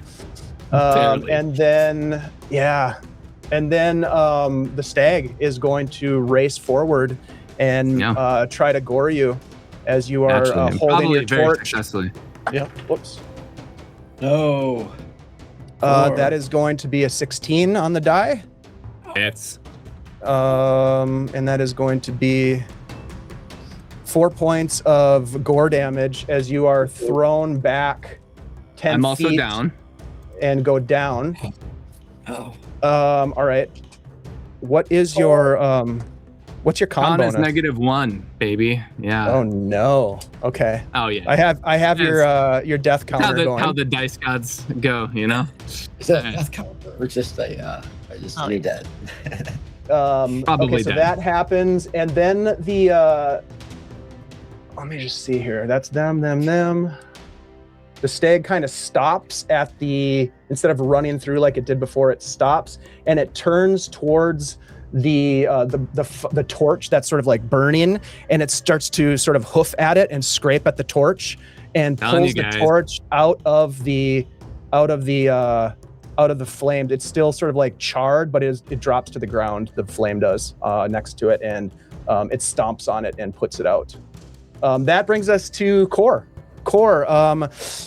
Your ticker ticks down. Let me ask you a question. What's going on in Core's mind as life begins to slip away from you here in the Forlorn Forest? You know, usually I would say probably drink and stuff like that, but I think just surrounded by fire. He has been obsessed with fire from mission 1, from the trauma of that. And the kind of last thing he remembers is the body on fire. And so he's just like in the warmth. There's like fire all around him, kind of closing in on him. But somehow this is just comforting to him. He feels warm in this cold space. And that's what, and Core just kind of smiles there in that warm space. Such a pyromaniac. I get the sense that maybe like around the edge of this glowing fire scene that Core is having, you see the faces of individuals whose deaths you have been involved with. You see Vic Vega's sort of illuminated face off in one corner, right? And like others, because there's been others. We may not know about them, but there were others before Korkathar came to Grimhollow. He has a bit of a he's got a bit of a problem, and finally things have caught up with him, perhaps. Beautiful, thank you, Paul. Let's go to Crossroads next. Crossroads, you see this beast come in, gore Core, and Core goes flying back, lands basically at your feet, motionless, bleeding out, and you watch the stag as the stag stomps on the fire and puts the fire out at the mound. What would you like to do? Cross sees Core get whaled by this beast, kind of landing like about 5 feet from him or so. And as he's swinging his sword at the blight that's hitting him, he just says, "Oh, Kor, you play with fire, you're gonna get burned." And he swings at the blight. Okay. Give me an attack roll, please. Oh, okay. There's a 14 hit.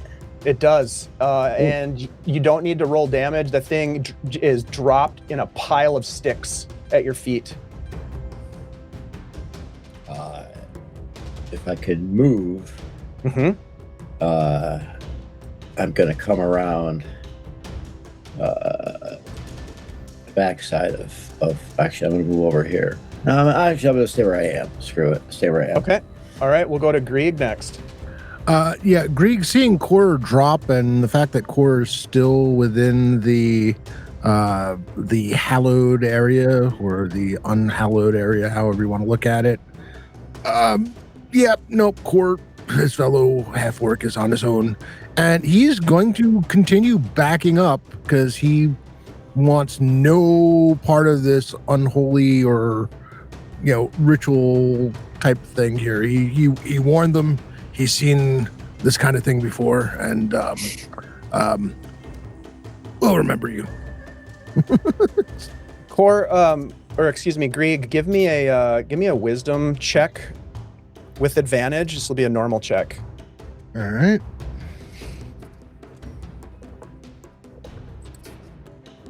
Ooh, 17. Okay, very nice. Thank goodness for advantage, because the other roll was a 3. Couple things. You instinctively rack your brain on your torch inventory. Mm-hmm. Thinking, do I have enough torches to get the fuck out of here and get back to Grimhollow? And Grieg is well set for torches. Well equipped. Okay, the other thing, and more important, well, that's pretty important. Equally as important, perhaps, depending on your interpretation, is you look back at the scene as this massive stag stands protective next to this burial mound, and you see this glowing blue apparition of this beautiful woman just kind of hovering above the burial mound, just with her hands crossed, holding something in her hand.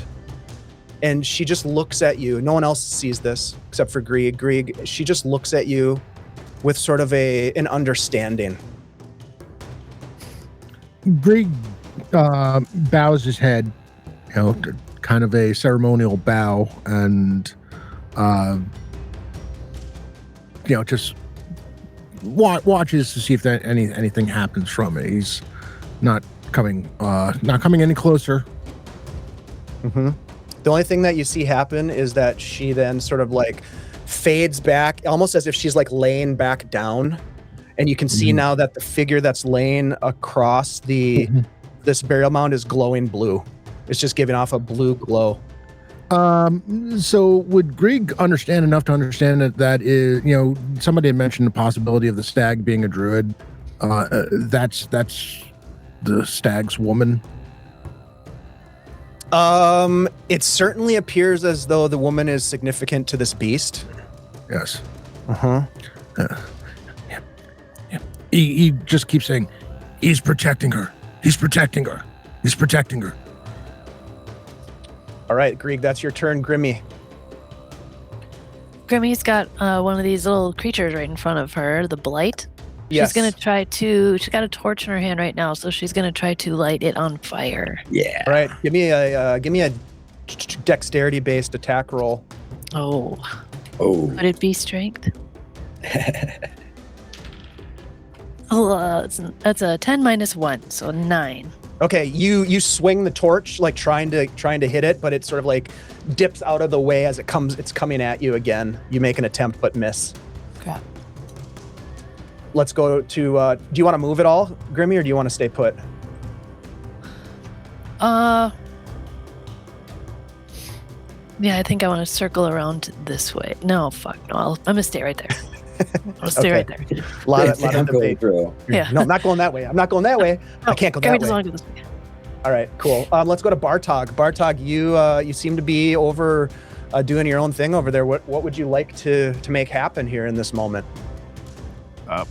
It worked once to reset. I'm gonna hope it works again. Bartog's gonna run forward to like Core and essentially try to drag him out of the circle to hopefully encourage the reset again. Okay. Give me a strength check. This is gonna be hard. It's gonna be a 15.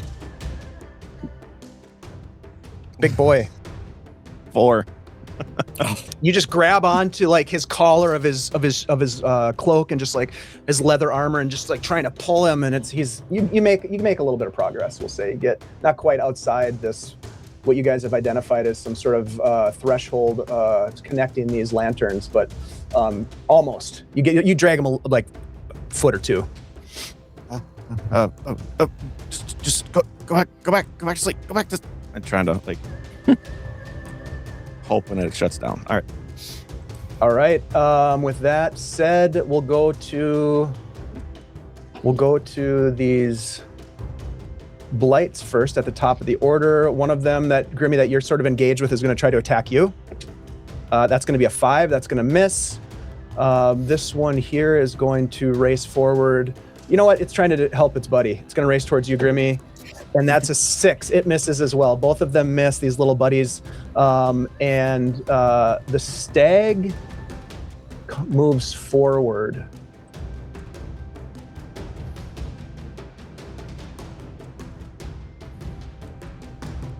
Ever so slowly, just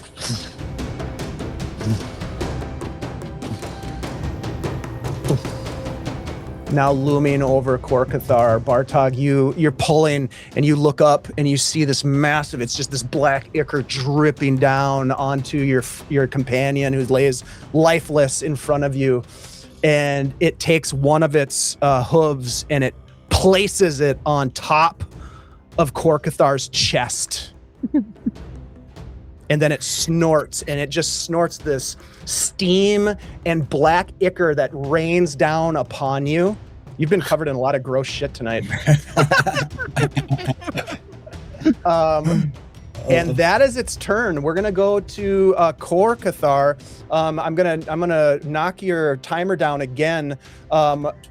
As these flames in your vision are growing in size and you see the faces of these individuals, is there anything that you say or do or anything like that in this sort of end of life moment? You're muted. Please unmute. I want to hear what you have to say. I think the flames just draw ever closer to him, which is actually just seemingly a comfort, even as he feels his skin start to burn. And he kind of lays down his bastard sword in front of him, and he kind of hears the music of like the tavern in his background, and he just kind of smiles as he lays down upon the ground, almost like to be, just consumed by it. And he actually, to him, these faces of all the people that have been burnt in the past, alive, even the one who lived, I still see her face too. The thief I kind of set on fire. They're staring at me like just kind of, sometimes grim faces or whatever, or even anguish, but in my mind's eye, they're just smiling. They're also warm. And that's And as the flames flick bright, everything goes dark. You feel this sort of pull. You feel this voice. It's pulling you. We've been waiting for you, Korkathar. Now you'll be with us forever. There's this strange sort of almost out of body experience feeling where you feel stretched super thin, and then suddenly you're looking down at this scene where this massive stag has claimed your corporeal form. You see Bartog there like pulling on your leather armor. You see Grimmy like fighting back these twig blights with her torch. Crossroads trying to defend to the best of his ability what's left of your companions, and Grieg sort of backing off into the distance. And that, in that moment, you are taken to the Forlorn Forest. all right. Cross. My first character down. Yeah, congratulations. Congratulations. Yeah, thank you. Crossroads, what are you doing in this moment? You've seen all this happen. Well, you didn't see any of that apparition stuff with Korkithar, right. but you did see that the stag has basically like claimed this body as Bartog is like trying to pull it. Grimmy is fighting off these blights. What do you want to do?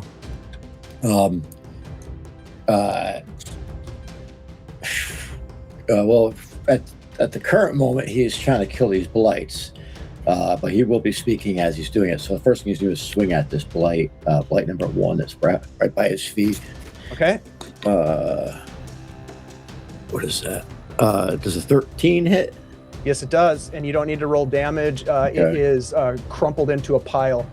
But as he's doing it, he's kind of, after he kind of kicks it down. Basically, he looks over at Kor and sees the stag kind of standing there, claiming.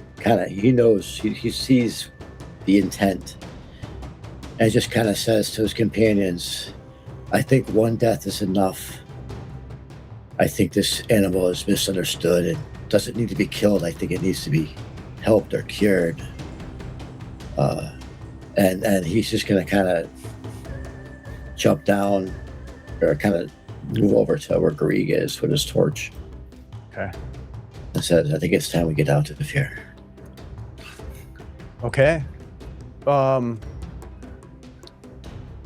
Cross, as you back away, you take a look. You take a good look at this stag that's just towering over your fallen companion. I'm eyeball it the whole way. Oh yeah, as you're backing off. More out of less out of fear, I think, and more out of a misunderstood respect, almost. Mm-hmm. It goes from, it might actually go back to fear, because in that moment as you're stepping away, you watch as these dark, black, leathery tendrils come out of the stag's mouth. And they come down and they begin to wrap themselves around your friend's Korkithar's body. Very unnatural, and begin to pull. Bartog, you see these whatever these appendages are that come out of this creature's mouth and wrap around your companion. There's no way you're going to be able to pull this thing free. You might not even live to tell the tale of what this thing is, but nevertheless, we'll go to Grieg. Grieg, what's your intention in this moment? Grieg has a half-working look of exasperation on his face, and he's like, "Grimmy, let's go now. We must get out of here." Okay. You turn and look, and you can see the trail that you followed in is behind you. You can see from the tracks that you all left, crossing that threshold and through this bed of flowers. You can easily find the trail that leads out of the space, and you start to make your way towards that fallen tree with the intent of leaving, calling out to Grimmy. Grimmy, it's your turn. What do you do in this moment? You are fighting off these blights. One of them has gone ended one of them. The other one is sort of like kind of scampering in front of you. I'm aware that Kros left, but I also know that he's got a bow. He's not terrible with it. I'm gonna I also hear what's going on. I don't think I see it because I'm fighting the blight, but I hear a lot of like wet slurpy noises coming from where Kor is and the stag. So accurate. I am repulsed, to put it mildly, and pretty scared. So I am gonna try to back away from this. I think I hear Bartog too, making his little noises. So I think I'm gonna shout, "Bartog, we're leaving!" And I will bring myself back to here if I can get away from the blight. Yes, you can. You can definitely. This flame goes out. All right, yeah, you back off. We'll go to Bartog next. Bartog, you've still got a grip on the leather armor, but you hear this wet slurpy sound come out. These tendrils wrapping around your companion, and basically with a hoof on the chest, and these tendrils now wrapped around. It does not seem like it is any longer a good idea to stay here. What do you want to do? Would grab it and then turn around and scramble and run and give chase back to the party. Okay, you can have him. As the four of you leave You scamper down the trail, your heart's pounding, your breath loud in your ears. You seeking just to get away from this place as quickly as you possibly can. The glow of the lanterns long behind you as you make your way down this game trail. Your torches begin to flicker as if they are starting to lose their ability to fight back the Shadowdark. In fact, you're going to have to, at this point, each light a new torch. So please, for those of you who carried a torch, I believe it was Grieg, Kros, and Grimmy. If you want to relight, please do. Mark off a torch from your inventory. I would like the four of you, we'll go down the line here, and I'll ask you each individually for a roll here. I want to see if you guys can find your way back to, this has happened badly in the past, but I want to see if you guys can find your way back to the rock wall. A lot has happened.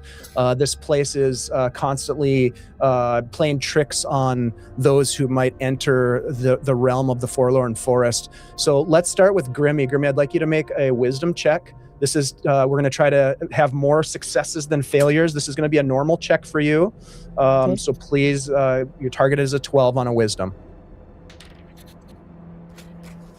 No, it's an 8. Okay. Can I give my luck point? I know I'm dead, but can I give absolutely. a luck point? You want to use Let me luck have point? my luck point. Go for it. Oh, thank Yay. you. Yeah, I'm going to tell Kor's story I'll get another one back in the Please recap. don't waste it. One natural 20. Okay, Not very wasted. Nice. No, that was well done. We'll call that 2 successes. We need to let Kros get up to level 3.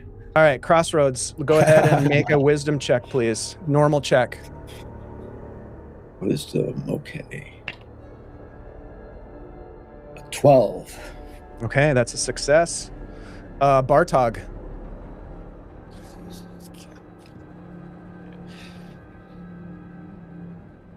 It's a 9. Okay, 1 failure. And then finally Grieg. Mm-hmm. We do have... No pressure. Yeah, don't you have a luck point? That is 14. 14 is a success. Okay. So you do have more successes than failures. That means that after about an hour of travel, so mark off another round of torches, you find your way back to the stone wall where you stop momentarily, catching your breath, gathering yourselves together, having a moment to converse. I'll hand it to you guys for a second to have a quick conversation before pressing on back to Grimhollow, if you'd like. I mean, that wasn't a good creature. We need to go back and take care of it. Yeah. I know he was protecting something that was pretty, but all this? Maybe. No, that's not good. I think it's protecting it for the wrong reasons. I think that stag has been corrupted. Doesn't mean killing the thing's the answer. I shot the thing. Nothing. Well, maybe we need to burn, like Kor was trying to do. It really wanted to put that out. Maybe that's a source of its power. I didn't get if it had anything, but... Are you in a rush to die? In a rush? That thing, did you notice when we left it alone and we did not enter the circle, it did not bother us. Everything stopped. That is sacred ground for it. We do not touch it. We do not bother it. We leave it alone, and hopefully it leave us alone. Don't we think it did that to Thomas? We don't know what. We do not know what happened to Thomas. Well, speaking of which, I was thinking that because we kind of fast-tracked a little bit, if we go past where Thomas is, I would think that we would probably at least consider taking his body with us. Give me a D6 roll, Kros, 1 through 3. You find him, 4, 5, 6. You do not. Roll a 2. Okay, so you do cross the very mutilated body of Tomas. Also, what happened to Kor did not happen to Tomas. So maybe not Stag that did this to Tomas. Well, I think the stag found him before he got to that place. But either way, let's get down to Fira. We know I have we're one- back from. I have one question for Grieg. Grieg, do you mention anything to the party about what you saw? The woman, the apparition and that sort of thing? Or do you keep that to Yeah, he yourself? realized he was kind of like talking about it, that he was protecting it, but he didn't elaborate on. So Grieg tells them what it is he saw. I think after hearing this, Grieg, I think when we go back to Grimhollow, we should see if there's anyone knowledgeable in druidic ways. Maybe they might shed some light on this. Now that we know there's a burial mound out there, somebody might know something about it in its history. It might give us some more light about We this should also thing. we should also provide warning. Do not go in the circle. Oh, without a doubt. Let's get out of here. Fair enough. So with that said, you make the 2-hour journey back to the relative safety of the enclosure that protects Grimhollow from the Shadowdark, burning the torches as required to do so. And as you approach the gates, the gates swing open to receive you. And then as you pass the threshold, they slam shut. The chains are pulled taut. The locks are placed on the mechanisms, and you find yourselves having returned to Grimhollow with one of your party lost and claimed by the Forlorn Forest, the denizens that keep it. And that, my friends, is where we will end tonight's session. That's Shadowdark. Nice. Congratulations, Thanks, Paul. Dave. Hey. Yeah. All right. And then we learned some stuff. It's like a rite of You know, passage.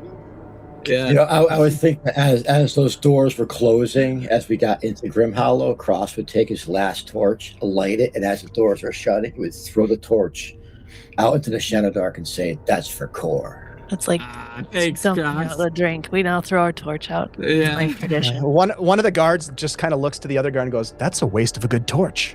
Yeah. I look at the guard and say, "It was a waste of a good companion." He nods. Indeed.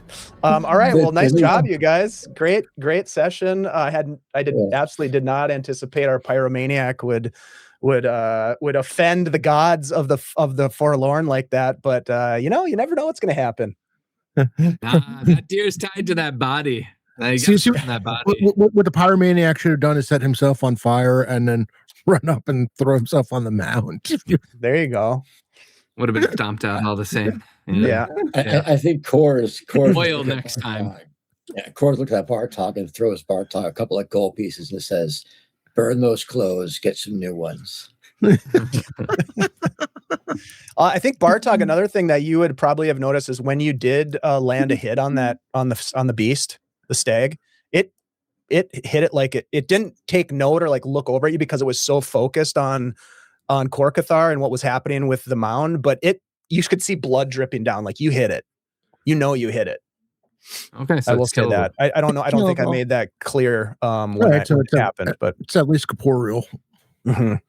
Absolutely, yeah, it did Would have damage. been nice It to just- get some more answers from the mound. Yeah, well, Well, I there's mean, we always didn't next even- time. Yeah. We got information. It's protecting the mound. You know that it doesn't want it burned. We know You know, though, that crossing the threshold summons the stupid thing. So even And- just and- going and messing up the flowers. And we Yeah. know it's apparently about a woman. we It's don't know always what the about a stone woman. is. We don't know if she has a stone either, because Yeah, Corv's the same. only By one. the- that's Yeah, got it. Core's the only one Yeah, that I didn't knows have this time to stuff. tell you guys about the jewels Well, on her. Well, Gr- yeah, Grieg- it's Grieg saw- dying. Grieg saw that Oh, she yeah. had something in her hand when she was in apparition form, standing, hovering above the mound. Okay. So, Well. anyhow, Sure. well, that was fun. That was good. Well done, guys.